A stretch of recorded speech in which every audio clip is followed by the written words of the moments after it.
Hello, friends. Welcome to Reiki Transformation. My name is Sharon. Namaste. My spirit honors yours. As you listen to this, I am sending Reiki distance transmissions to your heart chakra. The healing energy will be taken into your energy field and sent to work in any area of your body that needs attention. So settle in and take a moment to get comfortable. Relax and feel Earth's energies grounding you through your feet and up through your root chakra at the base of your spine. I am presently taking some time out to learn in more depth how to cope with life at this moment.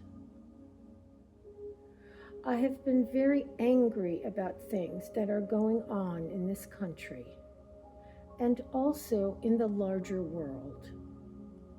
And I needed to take a step back in order to take stock. As I told a friend recently, I need to find a way to present my passion for social justice in the most positive way possible. Making the videos for this channel has helped me enormously. But I can't help others to see things from a more peaceful perspective if I can't do the same thing for myself on a regular basis. So I'm taking time out to learn more about Buddhism. I'm reading a book published in 1999 by the Dalai Lama called An Open Heart. I will give you more information in the description below this video. It explains the basic ideas behind the Buddhist path, which he presented in New York City at the Gere Foundation, started by the actor Richard Gere. Buddhism is very different from the spiritual path that I have been following for many years. So it will take a lot of study and thought to see how I can best integrate some of it into my own personal way of looking at the spiritual world. I am not religious, by which I mean that I don't follow the doctrine of any particular religion. I have integrated many concepts from many religions into my personal belief system.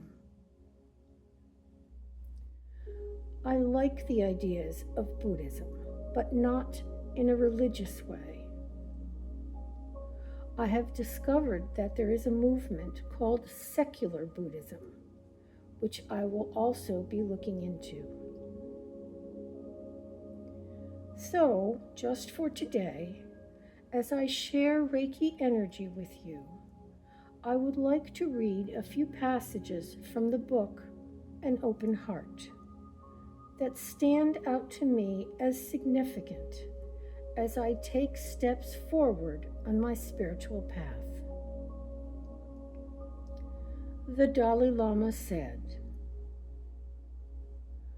"I believe that every human being has an innate desire for happiness and does not want to suffer. I also believe that the very purpose of life is to experience this happiness. I believe that each of us has the same potential to develop inner peace and thereby achieve happiness and joy. Whether we are rich or poor, educated or uneducated, black or white, from the east or the west, our potential is equal. We are the same, mentally and emotionally. I think that it is important for us to be aware of our potential and let this inspire our self-confidence. Sometimes we look at the negative side of things and then feel hopeless. This, I think, said the Dalai Lama, is a wrong view. I have no miracle to offer you. If someone has miraculous powers, then I shall seek this person's help. Frankly, I am skeptical of those who claim extraordinary powers. However, through training our minds with constant effort, we can change our mental perceptions and mental attitudes. This can make a real difference in our lives.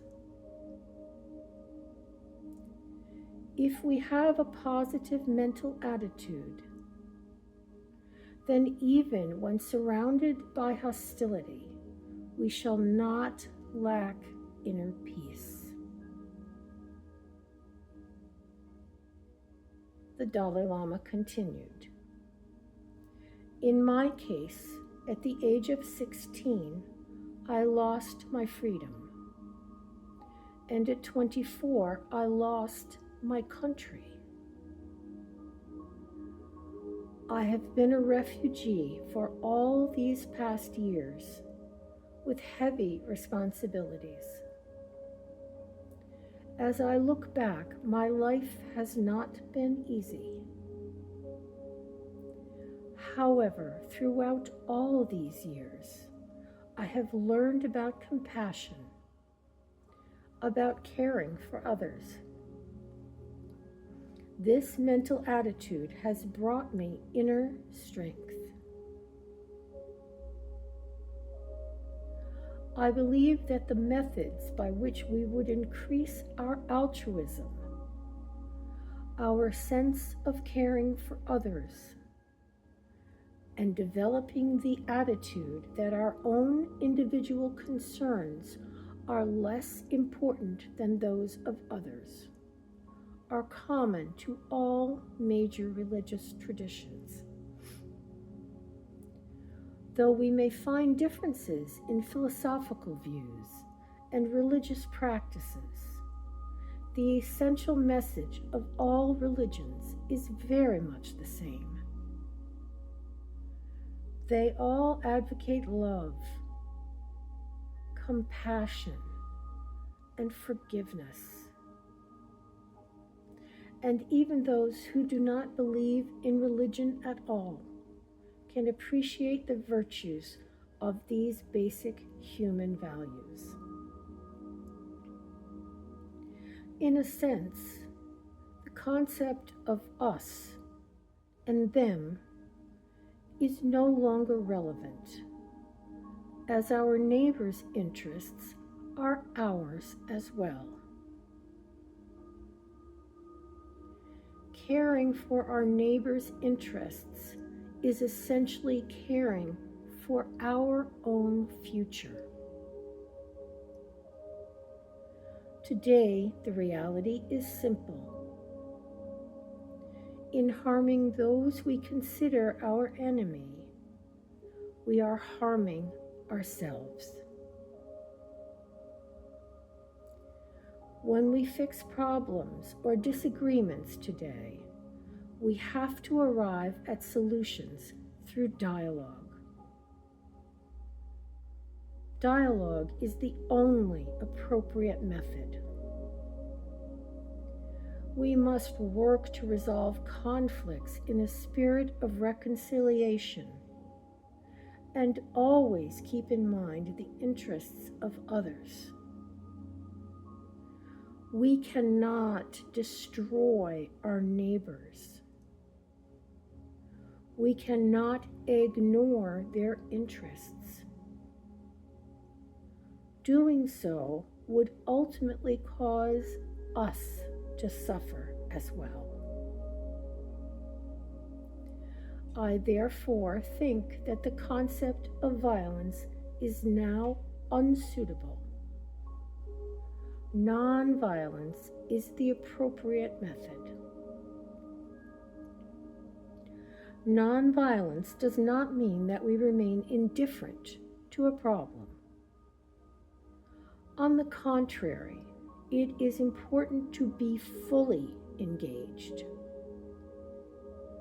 However, we must behave in a way that does not benefit us alone. We must not harm the interests of others. Nonviolence, therefore, is not merely the absence of violence. It involves a sense of compassion and caring. I strongly believe that we must promote such a concept of nonviolence at the level of the family, as well as at the national and international levels. Each individual has the ability to contribute to such compassionate nonviolence. How should we go about this? We can start with ourselves. We must try to develop a greater perspective, looking at situations from all angles. Usually, when we face problems, we look at them from our own point of view. We even sometimes deliberately ignore other aspects of a situation. This often leads to negative consequences. It is very important for us to have a broader perspective. We must come to realize that others are also part of our society. We can think of our society as a body, with arms and legs as part of it. Of course, the arm is different from the leg. However, if something happens to the foot, the hand should reach down to help. Similarly, when something is wrong within our society, we must help. Why? Because it is part of the body.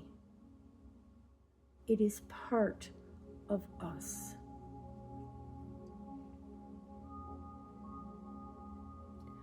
There is so much more in this book that I would like to share with you as time goes on. And I welcome any commentary you may have about what I'm sharing, or any of your own insights that you would like to share.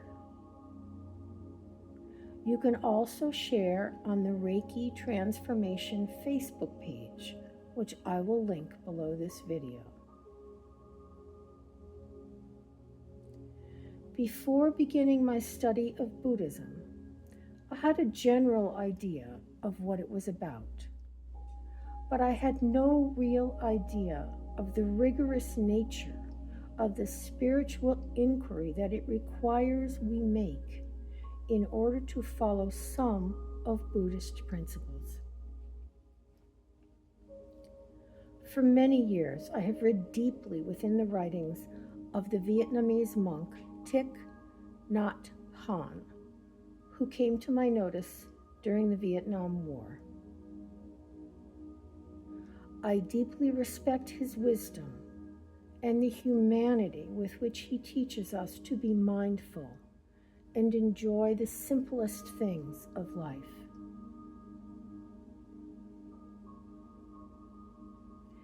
his writings have taken me inside of myself, but I have remained relatively detached from the totality of his Buddhism. I have never understood the rigor from which his wisdom, compassion, and humanity was born.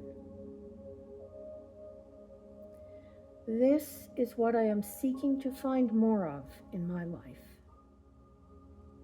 And this is what I intend to share with you from time to time as I continue on what I am calling my hiatus, my time out. I need to focus on gaining my own perspective on how best to help make the world a better place. Before we go, let's take a moment to breathe deeply and mindfully, as Master Thich has taught us. We can use this simple mantra to guide our breath. As I breathe in, I accept new ideas. As I breathe out, I let go of old ideas. Breathe in, accept. Breathe out, let go. Breathe in, accept.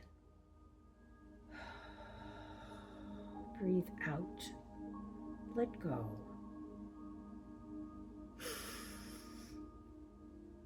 Breathe in, accept. Breathe out, let go.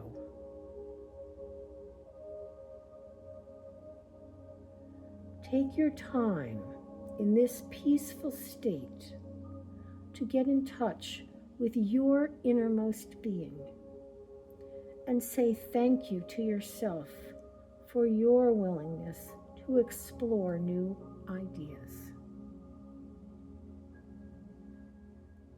Stay here as long as you wish.